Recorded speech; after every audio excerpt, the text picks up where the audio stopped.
오늘은 추수 감사 주일로 드립니다. 오늘 서울 비전센터 센터장님을 비롯해서 함께 내려와서 연합으로 드리고 있습니다. 물론 내려오지 않은 분들은 비전센터에서 함께 예배하고 있습니다.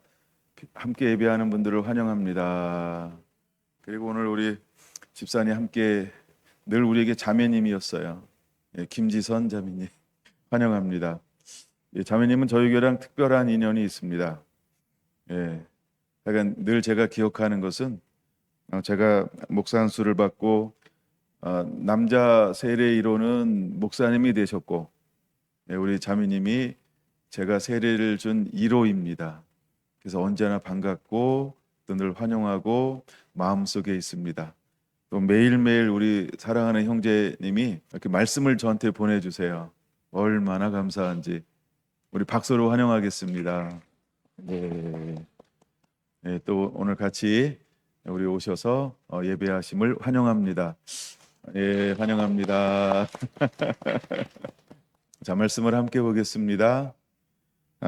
이사야 48장 17절 우리 함께 봉독하겠습니다. 너희의 구속자이시여 이스라엘의 거룩하신 이신 여호와께서 이르시되 나는 내가 유익하도록 가르치고 너를 마땅히 행할 길로 인도하는 내 하나님 여호와라.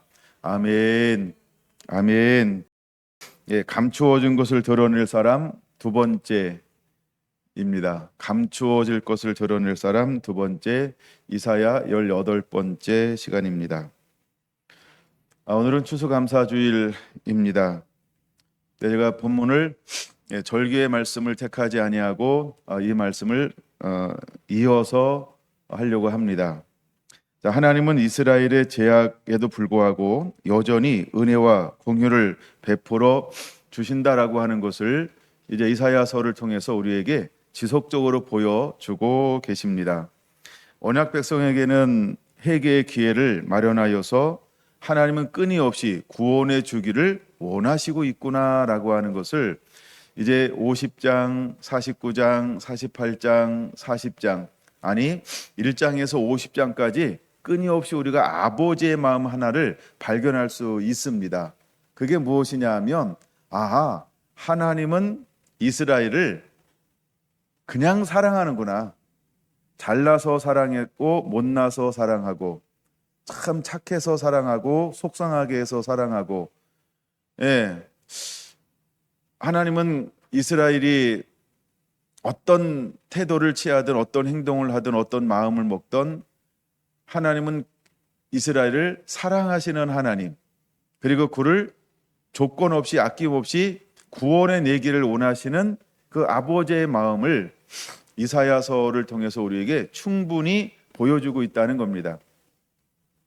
저는 이사야서를 쭉 읽으면서 어떤 마음을 먹냐 하면 하나님은 이스라엘뿐만 아니라 모든 이방도 열방도 동일하게 하나님은 이렇게 사랑하시는구나 라고 하는 것을 볼 수 있습니다.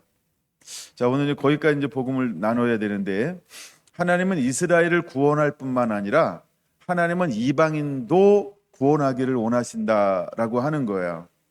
우리가 구약 속에는 이스라엘만 들어있는 것이 아니고 이방인도 들어있습니다. 근데 먼저는 하나님은 이스라엘을 구원하기를 원하셨어요.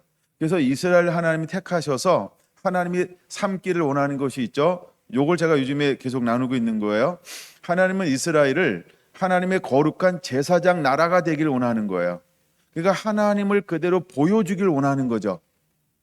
아담이 잃어버렸던 이 하나님의 사람의 중심점을 하나님은 이스라엘이라고 하는 가장 작은 민족, 소수일 때 그를 택하였어요. 가장 연약하고 작고 보잘것없을 때 하나님은 이스라엘을 택하였어요. 그리고 그를 통하여서 가장 작지만 그를 하나님을 온전히 닮아서 하나님의 표상, 하나님을 보여주는 거울이 되기를 원하셨던 것입니다. 그래서 하나님은 이스라엘 향한 사랑은 한이 없는 사랑, 끝없는 사랑, 무조건적인 사랑인 것을 볼 수 있어요. 근데 마귀는 그렇게 쉽지 않은 존재인가 봅니다. 끊임없이 이스라엘을 괴롭히고 타락시키고 오염시키고 그래서 하나님을 대적하게 하고 하나님이 그렇게 하지 말라라고 하는 우상을 끊임없이 섬기고, 그 다음에 그들의 마음은 완고하고 완악하고 패역해질 정도로, 오히려 하나님을 향하여서는 이 목이 새심줄 같은 이런 굳은 물 가지고 있고, 그들의 이마는 놋과 같이 바늘 하나 실 오라게 하나 어떤 틈도 없을 정도로 아주 못되먹게 완고하고 강력한 그런 아집의 사람이 되어져 버렸음에도 불구하고 하나님은 그를 향하여 어떻게 하신다? 끝없이 한없이 변함없이 사랑하신다라고 하는 겁니다. 여러분, 이쯤 되면 하나님이 우리를 향한 사랑은 엄청난 거 아닌가요? 그냥 혼자 사랑하는 걸까요? 애증일까요? 잘못된 사랑일까요? 우리가 이제 이럴 때 잘못된 사랑 그 다음에 쓰는 단어가 이 단어인데, 집착일까요? 아니라는 거예요.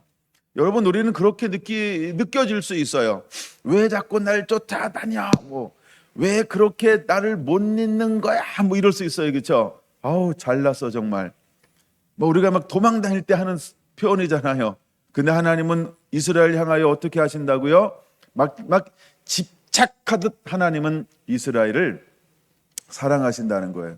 여러분, 이 사랑은 좋은 의미에서 변함이 없으신 분이라는 거예요. 한량 없은 분이라는 거예요. 인자와 자비가 넉넉하신 분이라고 하는 거예요. 우리가 어떤 잘못이 있고 어떤 죄악이 있고 어떤 불순종이 있어도 그럼에도 불구하고 하나님은 나를 향한 사랑은 변치 않는다. 할렐루야. 우리가 죄인 되었을 때 하나님께서 우리를 사랑하사 독생자 예수 그리스도를 보내어 주었다는 것만 봐도, 아하, 하나님의 사랑은 2000년 전이나 아니면 4000년 전이나 아니면 오늘이나 똑같다라고 하는 거예요. 나를 향한 이 하나님의 사랑은 똑같네 라고 하는 거예요. 할렐루야. 그러므로 여러분, 하나님을 향하여 그렇게 밀어내지 않는 자가 되기를 원합니다. 하나님은 나를 사랑하고 싶은데 나는 하고 하나님을 계속 왕따시키는 거예요. 하나님을 향하여 치치뽕하고 멀리하고 괜히 막 나를 왜 쫓아다녀? 스토커하는 거야? 이래가지고 하나님을 어디다 신고해야 돼요 도대체? 근데 하나님은 우리를 향하여 이렇게 변함없이 사랑하시는 분이라고 하시는 것입니다. 근데 왜 하나님이 우리를 이렇게 사랑하냐는 거예요. 21절에 보면 마치 출애굽을 통해서 광야길을 걸어가는 이스라엘 백성들을 연상시키는 말을 이렇게 하십니다. 여호와께서 그들을 사막으로 통과하시게 하던 때에 그들이 목마르지 아니하게 하시되 그들을 위하여 바위에서 물이 흘러나게 하시며 바위를 쪼개사 물이 솟아나게 하셨느니라. 이걸 우리는 이렇게 표현할 수 있어요. 여기 보면은 6절에 보면 내가 새 일을 행할 거다라고 하는 새 일과, 그다음에 21절은 우리가 그러면 새 일이 있으면 또 무슨 일이 있는 거예요? 옛 일. 그래서 21절은 옛 것을 추억하고 있는 거죠. 하나님은 옛날에도 어떻게 하셨다는 거예요? 변함없이 사랑하셨다라고 하는 걸 우리에게 보여주고 있습니다. 잠시 43장 14절로 한번 보려고 합니다. 성경이 있으니까 43장 이번 13절, 하나님은 그들을 향하여 어떻게 사랑하시고 있는가? 14절 너희의 구속자여 이스라엘의 거룩하신 이 여호와가 말하노라. 너희를 위하여 내가 바벨론에 사람을 보내어 모든 갈대아 사람들에게 자기들이 연락하던 배를 타고 도망하여 내려가게 하리라. 나는 여호와 너희의 거룩한 이요 이스라엘의 창조주여 너희의 왕이니라 하면서 19절 보라 내가 새 일을 행하리니 이제 나타낼 것이라. 너희가 그것을 알지 못하겠느냐?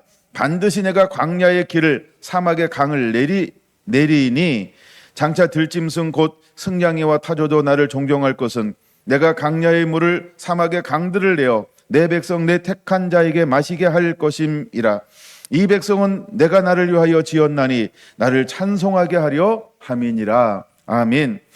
이것이 바로 하나님은 이제 새 일을 하나님이 어떻게 행하시겠다라고 하는 것을 우리에게 구체적으로 보여주고 있다는 겁니다. 우리는 이것을 기억하는 자가 되어야 합니다. 여러분, 하나님은 이스라엘 백성들이 광야를 지날 때 어떻게 인도했을까요? 그들이 목마를 때에는 바위를 쪼개어 물을 공급했습니다. 그들이 배가 고플 때는 하나님께서 하늘에서 만나, 동풍을 불어서 만나를 내려서 그들을 먹였습니다. 그 다음에 동풍은 지금 나와야 되는데 동풍을 불어서 하나님께 그들에게 메추라기를 먹였습니다. 네, 그래서 하나님께서 이렇게 하나님이 그들이 옷도 떨어지지 아니하고 신발도 떨어지지 아니하고 어떠한 먹고 살고 생존함에 있어서 어떤 부족함이 없도록 하나님은 그들을 인도해 주었다라고 하는 것입니다. 왜 하나님이 이스라엘을 이렇게 인도하고 계실까요?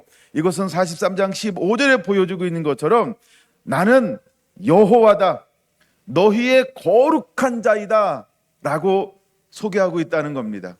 여러분, 그분은 여호와 하나님이신데 너희의 거룩한 분이라고 하는 것입니다. 모세에게 하나님이 거룩함을 요구했던 것처럼 그는 거룩한 분이라고 하는 것입니다. 오늘날 동일한 여호와 하나님은 내게 거룩함을 요구하실 것입니다. 하나님은 이 사람을 찾을 것입니다. 두 번째 15절, 이스라엘의 창조자다라고 말하고 있습니다. 여러분, 지금 하나님은 나의 창조자인 것을 믿으시기 바랍니다. 세 번째, 나는 너희의 왕이다 라고 말하고 있습니다. 여러분, 왕은 국민의 생명을 보존하는 것입니다. 재산을 보존하는 것입니다. 할렐루야. 이처럼 하나님은 우리의 모든 생존권을 보장해 주겠다라고 하는 것입니다. 믿습니까? 이것이 믿어질 때 추수감사절의 은혜가 더 깊이 들어가게 될 것입니다. 여러분, 이것을 일컬어서 우리는 옛일이라고 말하고 있습니다. 이제 하나님은 새 일을 행하실 것입니다. 하나님이 어떻게 우리를 인도할까요? 이제 한 단어를 한번 살펴볼 것입니다. 분명히 48장에도 하나님이 우리에게 무엇으로 인도한다라고 말하고 있습니까? 18절 보니까 강과 같고 그 다음에 바다 물결 같게 인도할 거라고 말하고 있습니다. 21절 물이 흘러나오게 할 거고 물이 솟아나오게 할 거라고 말하고 있습니다.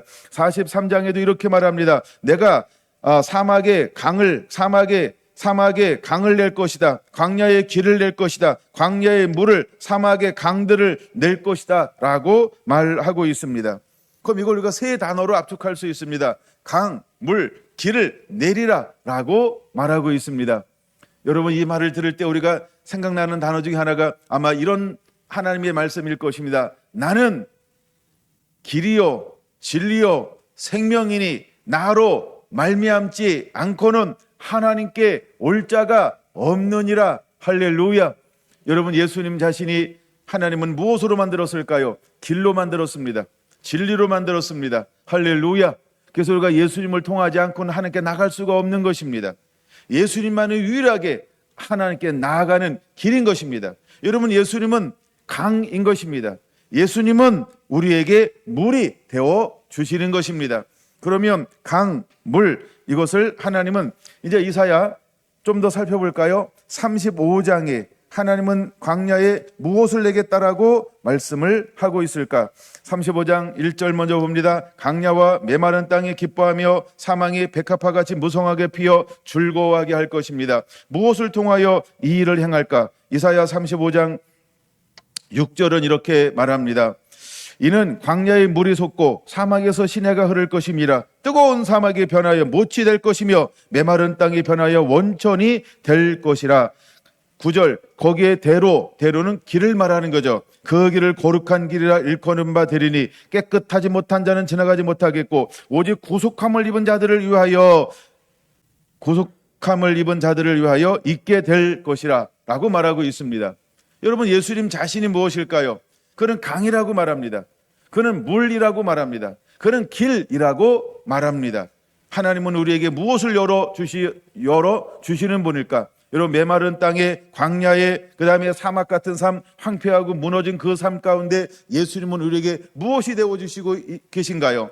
그는 강이 되어주시는 분입니다. 할렐루야. 그는 물이 되어주시는 분입니다. 할렐루야. 예, 그는 시내가 되어주시는 분입니다. 할렐루야. 그는 대로가 되어주시는 분인 것입니다. 주님은 이것에 대해서 거듭거듭 말씀하고 있습니다. 49장 10절, 그는 우리를 샘의 근원으로 인도하시겠다라고 약속하고 있습니다. 51장 3절은 이렇게 말합니다. 사막을 하나님 에덴 같게 만들 것이다. 광야를 에덴 동산같이 만들 것이다 라고 말씀을 하고 있다라고 하는 것입니다. 이제 여러분, 신약으로 넘어와서 한번 강, 물, 길을 좀 한번 살펴볼까요? 이건 굉장히 중요한 우리에게 의미를 가지고 있습니다. 여러분, 예수님께서는 고린도전서 10장 3절 4절에서 이 광야에서 일어났던 사건을 무엇이라고 표현하고 있을까? 고린도전서 10장 3절 4절입니다. 하나님은 그들에게 무엇을 주었을까요? 신령한 음식과 신령한 음료를 공급하여 주었습니다. 하나님이 주셨던 물, 하나님께서 주셨던 만나를 일컬어서 고린도전서 10장은 무엇이라고 말하고 있는가? 신령한 것이라고 표현하고 있다는 것입니다. 근데 이제 신령한 것이라고 하는 것은 누가 먹는 걸까요? 이것은 하늘에 있는 천사들이 먹는 음식이라고 하는 것입니다. 근데 그 음식을 하나님은 광야의 길을 걸어갈 때 누구에게 제공해 주었을까요? 이스라엘 백성들에게 하나님은 초자연적인 방법으로 공급해 주었다는 것입니다. 그들은 그것을 먹고 마심을 통하여서 광야에서 지치지 않았습니다. 상하지 않았다는 것입니다. 그들의 모든 필요가 채워졌다는 것입니다. 여러분, 마지막 때 환란이 왔을 때 주님의 놀라운 은혜로 우리에게 하나님은 그것을 공급하여 주실 걸 믿으시기 바랍니다. 무엇을 먹을까, 무엇을 마실까, 무엇을 입을까 염려하지 말아라. 할렐루야. 너희에게 있어야 할 것을 아시는 여호와 하나님께서 그때에 우리에게 필요한 모든 것을 공급하여 주실 것입니다. 어떻게 공급해 줄까요? 저한테 묻는다고 한다면 저의 대답은 간단합니다. 몰라요. 그때가 되면 그때 알게 되어지는 거예요. 그때가 돼봐야 하는 거예요. 아직은 몰라요. 예, 시집가 봐야 엄마 이해할 수 있어요. 아무리 가르쳐준다 할지라도 시온이가 몰라요. 그렇죠? 그때가 돼야 아는 것처럼 환란이 오면 하나님께서 무엇을 먹을까 마실까 입을까 염려하지 말아라. 이 모든 것들은 믿음 없는 사람들이 하는 거예요. 믿음 있는 사람들은 하나님을 신뢰하고 의지하는 거예요. 그러면 하나님이 그 사람에게 필요한 걸 하나님이 공급해 주는 거예요. 이것을 일컬어서 우리는 기적이라고 말하는 거예요. 반드시 이때가 올 걸 믿으시기 바랍니다. 또한 더 나아가서 5절과 6절을 보겠습니다. 고린도전서 10장 5절 6절입니다. 근데 이 사람들이 이것을 먹었는데 죽었을까요? 살았을까요? 죽었다라고 하는 것입니다. 신령한 것을 먹고 신령한 것을 마셨음에도 불구하고 죽었다라고 하는 겁니다. 근데 하나님이 이것을 기록한 이유를 무엇을 삼기 위하여? 본보기라고 말하고 있습니다. 5절을 올려놔서 그런 거예요. 6절 본보기라고 말합니다. 11절도 말합니다. 하나님께서 그렇게 했음에도 불구하고 그들은 하나님을 시험했습니다. 그들은 각기 제 길로 갔습니다. 그들은 원망에 빠졌습니다. 또한 그들은 성적인 타락에 빠졌습니다. 예, 그들은 자기 아집과 자기 중심적 삶으로 흘러갔습니다. 이것을 일컬어서 하나님이 무엇을 삼는다라고 말하고 있습니까? 11절에 보니까 본보기로 삼았다라고 하는 것입니다. 그러면 우리는 이것을 보고 깨닫는 자가 되어야 하는 것입니다. 아하, 그렇구나. 우리가 은혜를 받아도 우리가 말씀의 은혜를 받고 성령의 은혜를 받아도 하나님의 말씀대로 살지 아니하면 뭐 할 수 있다? 죽을 수 있다라고 하는 겁니다. 여기서 말하는 죽음이라고 하는 것은 단순히 육적인 죽음만을 말하는 것이 아닌 영적인 죽음을 말하는 것입니다. 여러분, 사람이 죽으면 흙으로 돌아갑니다. 그러나 영이 죽는다라고 하는 것은 지옥에 간다라고 하는 말인 것입니다. 그러므로 우리는 이것을 본보기로 삼는 자가 되어야 하는 것입니다. 근데 주님께서 우리에게 생수를 주는데 무엇을 치라라고 말씀했을까? 무엇이 쪼개지는 역사가 일어났을까? 이것을 우리는 반석이라고 말하고 있습니다. 근데 신약에 와서 예수님을 일컬어서 10장에 고린도서 10장에 예수님을 5절 6절 보면 예수님을 반석을 뭐라고 말하고 있습니까? 반석 대신 예수 그리스도. 할렐루야. 이 반석을 누구라고 말하고 있습니까? 예수님이라고 말하고 있는 것입니다. 그러면 주님께서는 이 광야에서 물, 그 다음에 강, 그 다음에 길을 내실 것인데 누구를 통하여 내신다는 겁니까? 예수님을 통하여. 그러면 물, 강, 길은 예수 그리스도인 것입니다. 오늘날도 우리에게 물, 강, 길은 예수님이어야 하는 것입니다. 우리가 이 땅에 살면서 앞으로 다가올 수많은 핍박과 박해와 고난과 수많은 환난들이 있을 때 우리가 누구를 소유한 자가 되어야 할까? 반석 대신 예수 그리스도. 그러면 내 안에 계신 예수 그리스도로 말미암아 내 안에 무엇이 만들어지게 될까요? 강이 만들어질 것입니다. 할렐루야. 시내가 만들어지게 될 것입니다. 원천이 만들어지게 될 것입니다. 못이 만들어지게 될 것입니다. 대로가 만들어지게 될 것입니다. 내 삶 자체가 이 모든 것을 소유하고 있게 될 것입니다. 근데 이것을 상징적으로 보여주면서 실제가 되는 것이 무엇이냐 하면 예수님은 이제 사역이 얼마 남지 않은 것을 통하여 이것을 기념하라라고 말씀하시면서 만찬을 베풀었다라고 하는 것입니다. 이걸 우리는 성만찬이라고 부릅니다. 근데 이것에 대해서 예수님이 먼저 뭐라고 말씀하고 있냐면 누가복음 22장 14절에서 20절에 보니까 여러분 성만찬은 예수님께서 언제 행하셨을까? 이것을 6월절이라고 표현합니다. 근데 6월절인데 예수님은 몸과 피를 우리에게 먹고 마시라고 말하고 있습니다. 몸과 피를 먹음으로 떡과 잔을 마심으로 우리는 예수님과 한 몸이 되어지는 것입니다. 할렐루야. 그래서 예수님 우리에게 성만찬을 행하라라고 말씀하고 있어요. 근데 성만찬은 무엇입니까? 예수님의 몸을 주는 겁니다. 예수님의 잔을 마시며 예수님의 피를 우리에게 주는 겁니다. 예수님을 먹고 마심으로 우리는 무엇이 될 수 있을까요? 예수님과 하나가 될 수 있는 겁니다. 다른 말로 표현하면 내가 성만찬을 마시고 참석함을 통하여서 내가 무엇이 될까? 내 안에 말씀이 흐릅니다. 내 안에 강이 흐릅니다. 내 안에 길이 열리는 것입니다. 할렐루야. 할렐루야. 여러분 이런 은혜가 우리 안에 그대로 임해야 할 줄로 믿습니다. 또한 이루어져야 할 줄로 믿습니다. 요한복음 1장 29절 주님을 향해 이렇게 말합니다. 보라 세상 죄를 지고 가는 어린 양이로다 라고 말입니다. 근데 이 일이 언제 이루어지는 걸까요? 예수님이 세례를 받음으로. 할렐루야. 예수님이 요한복음 1장 33절 이제 성령으로 세례를 베푸실 분은 누구일까요? 예수님만이 성령으로 우리에게 세례를 베풀어 주실 분이라고 소개하고 있는 것입니다. 여러분 세례 요한은 우리에게 성령으로 세례를 주지 않습니다. 그는 물로 회개하는 세례를 베풉니다. 그러나 예수님만이 내 뒤에 오시니 내가 신들매 감당도 못할 것인데 그는 성령으로 너희에게 세례를 베푸실 분이다 라고 말씀하고 계시다라고 하는 겁니다. 여러분 이미 사도행전이 이사야 40장부터 하나님께서는 이제 광야에서 외치는 자의 소리를 보낼 거라고 말합니다. 근데 그냥 보내는 것이 아니라 그에게 무엇을 통하여 위치게 할 것인가? 43장에 보니까 하나님의 영이 그와 함께 하셔서 라고 말합니다. 하나님이 일하시는 방법을 하나님이 이제 바꿔가게 될 거라고 하는 거예요.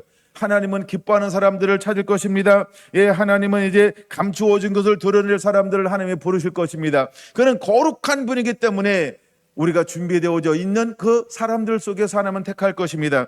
그는 하나님이 기뻐하는 자라고 말씀을 하고 있습니다. 저는 이미 14번 이사야 14번째 말씀을 전하면서 이사야 41장을 통해서 이런 제목을 잡았습니다. 하나님은 구원자를 예비하신다. 그 다음에 15번째 말씀을 통해서 저는 42장을 통해서 내 마음에 기뻐하는 자라는 제목으로 말씀을 나누었습니다. 그리고 지난 시간 17번 말씀을 통해서 이사야 48장 감추어진 것을 드러낼 사람이라고 하는 제목으로 말씀을 나누었습니다. 근데 여러분 이 사람들의 공통점이 하나 있다는 겁니다. 이 사람들의 공통점은 무엇일까? 하나같이 성령의 사람이어야 한다라고 하는 것입니다. 그러므로 우리는 이 시대에 무엇을 가지고 하나님의 일을 행하는 자가 되어야 할까? 성령을 받아야 할 줄로 믿습니다. 예수님께서 성령을 받음으로 공생애를 시작했던 것처럼. 할렐루야. 근데 예수님이 바위가 쪼개 지어짐을 통하여 물이 솟아나기 시작을 했습니다. 그럼 예수님께서 이 땅에서 어떤 것을 통과해야 할까? 바로 십자가라고 하는 것입니다. 여러분, 십자가는 죽음인 것입니다. 쪼개진다라고 하는 것은, 나의 깨어짐이라고 하는 것은, 나를 부인하는 것이라고 하는 것은 죽음이라고 하는 의미가 있습니다. 그러나 죽음으로 끝나지 않습니다. 바위가 쪼개지는 게 무슨 의미가 있습니까? 바위가 쪼개지는 동시에 물이 솟아나왔다라고 하는 것입니다. 예수님은 죽은 지 3일 만에 무덤을 박차고 부활하셨다라고 하는 것입니다. 할렐루야.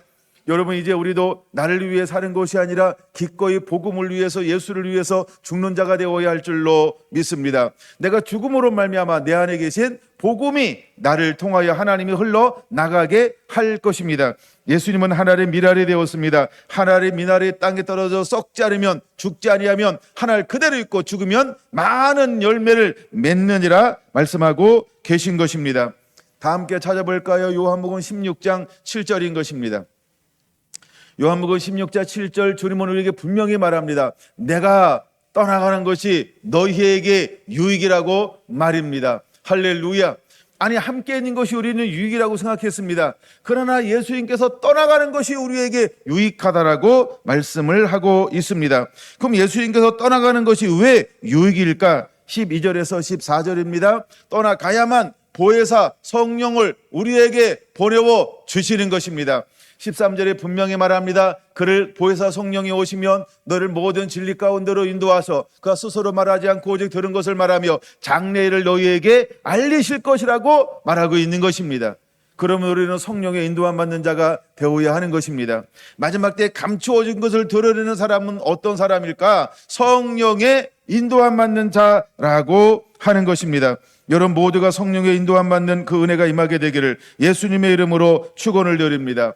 그래서 예수님께서 부활하시고 승천하셨습니다. 그리고 제자들에게 요한복음에는 먼저 이렇게 말합니다. 숨을 내쉬며 가라사대 성령을 받으라 라고 말입니다. 그리고 땅끝까지 이르러 복음을 증거하기를 원하시고 계셨다라고 하는 것입니다.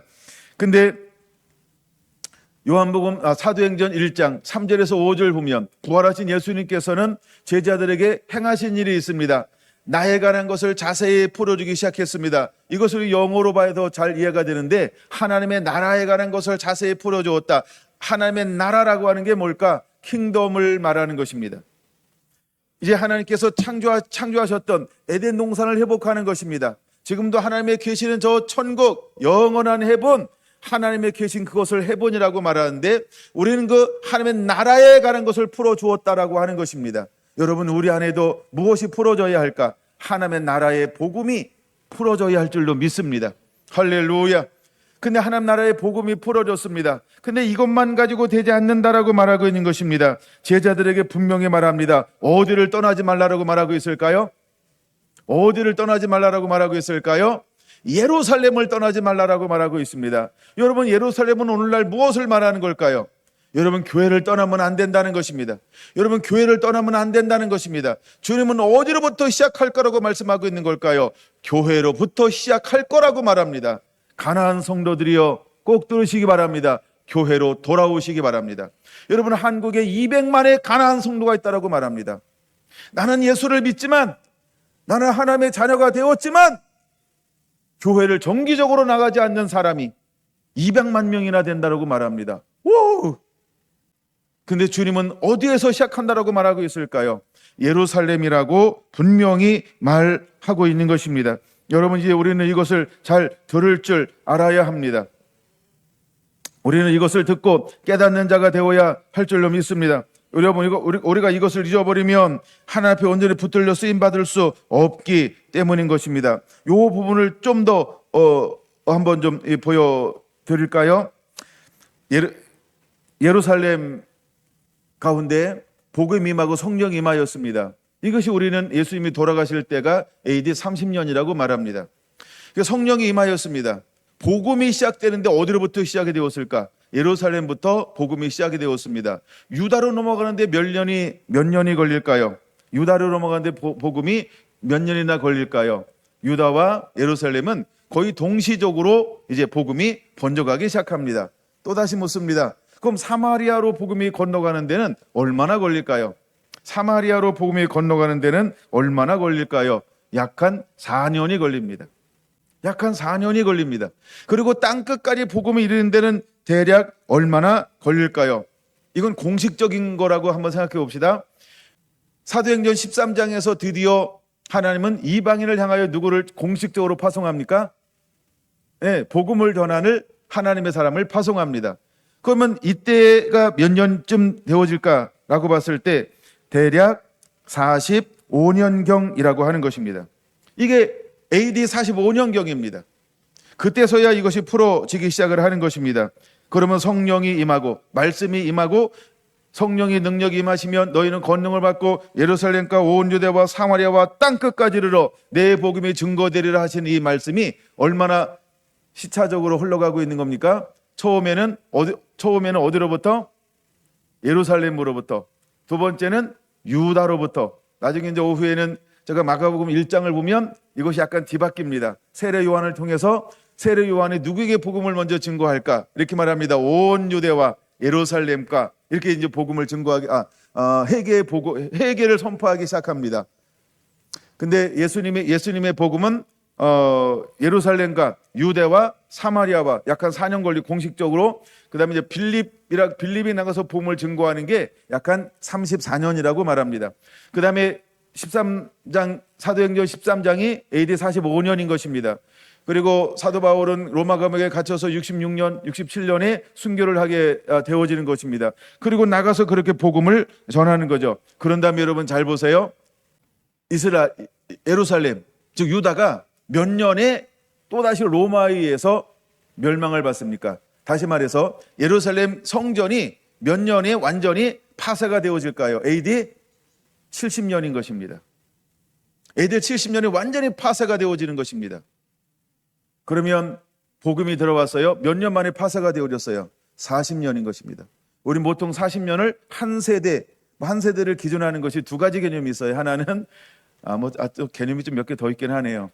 보통 우리가 일반적으로 40년 잡고요. 어떤 사람은 30년 잡기도 하고, 어떤 사람은 50년 잡기도 하고, 여러 가지가 있네요. 세대를 잡는데. 자, 근데 예수님께서 부활하시고 난 다음에 복음이 땅 가운데 시작이 됐어요. 그리고 나서 한 세대 40년 이후에 로마에 의해서 예루살렘 완전히 초토화되어집니다. 그런 다음에 어떻게 되어지나요? 이걸 우리가 디아스포라라고 말합니다. 흩어지게 되었다라고 하는 겁니다. 근데 주님은 어떤 계획을 가지고 있나요? 끊임없이 흩어진 것을 뭐 하려고요? 모으는 계획을 가지고 있습니다. 이것을 보여주는 게 어디다? 이사야서다. 이걸 보여주는 게 무엇이다? 이사야서다. 그러므로 여러분들은 이사야서를 읽어나가면서 개인적 은혜도 받을 뿐만 아니라 시대를 볼 수 있는 영적 안목도 열리는 은혜가 임하게 되기를 예수님의 이름으로 축원을 드립니다. 할렐루야, 할렐루야. 자, 이제 성령이 그렇게 증거되고 임하기 시작을 합니다.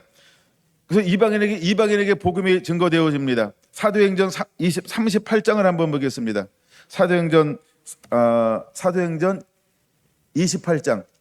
사도행전 28장을 보면 온 땅에 나가 그들의 복음을 증거합니다. 그런데 이스라엘은 여전히 어떤 상태에 놓여져 있었을까라고 하는 것입니다. 여러분, 이스라엘은 어떤 상태에 있었나요?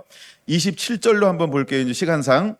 자, 이 백성이 마음이 우둔하여져서 그 귀로는 둔하게 듣고 그 눈은 감았으니 이는 눈으로 보고 귀로 듣고 마음으로 깨달아 돌아오면 내가 고쳐줄까 하노라 라고 말합니다. 자, 첫 번째 단어인 것입니다. 이 백성들의 마음이 어떤 상태라고요? 우둔하다라고 하는 것입니다. 여러분, 우둔하다라고 하는 게 무슨 의미일까요? 여러분, 옆 사람 한번 이렇게 찔러보세요. 두 번째, 옆 사람 한번 꼬집어 보세요. 옆 사람이 없네요, 오늘. 예. 자, 아무 반응이 없는 사람을 일컬어서 뭐라고 말한다고요? 야, 너 이렇게 둔하니? 이해가 되십니까? 둔하다라고 하는 게 뭘까요? 감각이 없다라고 하는 겁니다. 실제로 이스라엘은 영적 감각이 없습니다. 이스라엘이 영적 감각이 없습니다. 이사야 48장 5절에 말하고 있는 것처럼 왜? 그들은 완악합니다. 그들은 완악하다는 거예요. 완악한 이유가 뭐예요? 자기중심적으로 삶을 살아가고 있기 때문인 것입니다. 그래서 자기중심적으로 살아갈 때 일어나는 현상이 뭐냐 하면 눈은 있는데 안 보입니다. 귀는 있는데 안 들립니다. 마음으로는 도저히 깨닫지 못합니다. 왜? 무감각합니다. 하나님을 분명히 말씀을 선포하는데도 불구하고 에이 저거 나랑 상관없어. 완전히 하나님을 왕따시킵니다. 무시하는 거죠. 그러니까 내 마음에 감각이 있을까요? 없을까요? 감각이 없는 겁니다. 이걸 우리는 우둔이라는 단어로 표현할 수 있습니다. 그런데 하나님께서 이렇게 말하고 있습니다. 27절 마지막 부분에 마음으로 깨달아 뭐하면? 돌아오면 뭐 할 거라고 말씀하고 있어요? 돌아오면 뭐 할 것이다? 돌아오면 뭐 할 것이다? 내가 고쳐줄까 하노라. 할렐루야. 돌아온다는 것은 무슨 말일까요? 회개를 말하는 것입니다. 회개하면 무엇이 열릴까요? 눈도 열리고 귀도 열리고 마음으로도 깨닫고. 회개하면 뭐가 회복될까요? 간지러. 아이 아파. 감각이 회복되어지는 겁니다. 회개하면 막 살아있는 거. 회개하면 감각이 깨어나는 것입니다. 주님은 우리에게 무엇을 말할까? 이제 우리가 열방에 나가서 또한 이웃에게 나가서 우리가 전하는 것이 무엇이어야 할까? 회개하면 복음을 듣고 회개하면 감각이 돌아오는 것입니다. 회개하면 살아나는 것입니다. 이런 놀라운 역사가 일어나게 되기를 예수님의 이름으로 축원을 드립니다. 마지막 말씀인 것입니다. 마태복음 13장으로 보겠습니다. 마태복음 13장 23절로 볼까 합니다. 마태복음 13장 23절입니다. 같이 읽을까요? 좋은 땅에 뿌려졌다는 것은 말씀을 듣고 깨닫는 자니 멈추고요. 자, 깨달았습니다. 그러면 좋은 땅에 떨어진 사람은 뭘 한 사람일까요? 회개한 사람이라는 겁니다. 여러분, 이 사람은요, 감각이 살아있습니다. 감각이 살아있는데 회개했습니다. 감각이 살아있는데 환난도 이기고 핍박도 이기고 욕심도 이기고 재리의 유혹도 이기고 모든 야망을 이기고 30배로 60배로 100배로 열매를 맺었습니다. 어떻게 이것이 가능하게 되었을까요? 깨닫는 자니라고 말합니다. 그럼 깨닫는 자는, 깨달았다 이 말은 무엇을 의미한다 그랬어요? 회개한 자라는 것입니다. 옥터는요, 회개를 전제로 하는 것입니다. 회개하지 아니하면 옥토는 되지 않습니다. 회개하지 아니하면 30배, 60배, 100배 없습니다. 근데 회개하니까 하나님께서 그에게 어떤 은혜를 부어 주시고 있나요? 30배로, 60배로, 100배로 은혜를 부어주고 있는 것입니다. 여러분, 이 말씀이 기록되는 것이 그냥 듣고 기억하시기 바랍니다. 신명기 8장 6절에서 10절인 것입니다. 신명기 7장 12절에서 13절인 것입니다. 그 다음에 신명기 28장 1절에서 14절인 것입니다.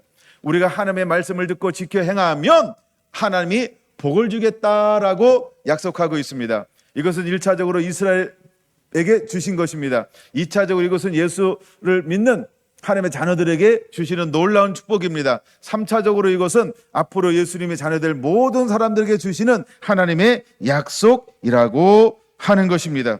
그럼 우리는 들었다라고 하는 게 뭘까요? 들었다라고 회개하고 순종하는 것입니다. 그 다음에 깨달았다라고 하는 것은 무엇일까? 사랑으로 순종하는 것입니다. 기쁨으로 순종하는 것입니다. 즐거움으로 순종하는 것입니다. 자원함으로 순종하는 것입니다. 오늘 추수감사절을 지키는 우리의 삶의 기본 바탕이 무엇이 되어야 할까? 하나님의 말씀을 듣고 깨달아 내 안에 회개가 일어나고 그 다음에 내 안에 사랑이 회복되어서 하나님을 향하여 순종할 때 기쁨으로 순종하고 자원함으로 순종하고 하나 뭐죠? 감사합니다. 즐거움으로 순종하고 이것이 회복될 때 하나님 우리에게 어떻게 축복해 주신다고요? 30배로 60배로 100배로 하나님의 복을 주시는 것입니다. 우리가 나가도 복을 받고 들어와도 복을 받고 하늘의 보고를 여시사 쌓을 것이 없도록 부어주신다. 이건 누가 누리는 축복이 될까요? 회개한 자에게 주어지는 놀라운 축복이라고 하는 것입니다.